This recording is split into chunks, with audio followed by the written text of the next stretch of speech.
al-shabaab waxaa dagaal looga qabsaday tuulooyinka hoostaga degmooyinka Baraawe, Buurhakaba, Balcad, Bardaale iyo Afgooye. kadib howlgalkii uu madaxweynaha ku baaqay ciidamada qaranka waxay qaadeen guluf colaadeed waxayna ka sameeyeen horumar. waxaa sidoo kale la qabqabtay qaar badan oo ka tirsan maleeshiyada al-shabaab. haddaba dhalinyarada Soomaaliyeed maxaa kaga aadan inay kaga qayb noqdaan dagaalka lagaga soo horjeedo al-shabaab 74 sano kadib aasaaskii SYL? maanta daada ugu badan Soomaalida waa inta ka yar 35 sano, taas oo ka dhigaysa 71% bulshada Soomaaliyeed dad dhalinyaro ah. maleeshiyada al-shabaab markii ugu tirada badneed waxaa lagu sheegay 10,000 inay ahaayeen, hadda oo ay liitaan waa ka yar yihiin. SYL waxaa aasaasay 13 dhalinyaro ah. xilligaas Soomaaliya waxaa ka jiray gumaysi iyo faquuq.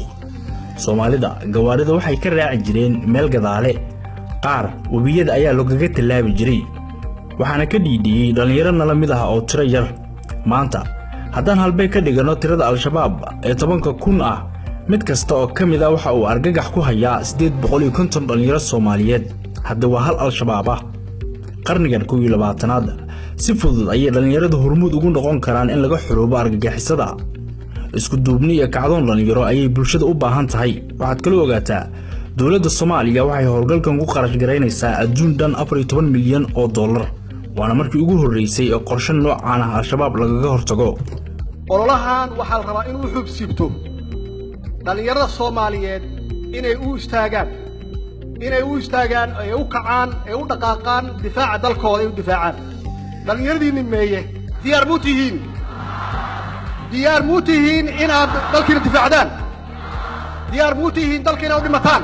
Soomaaliyeed dhammaanteen war dhulkeeni hooyo ciidi waa dhawaaqdeen.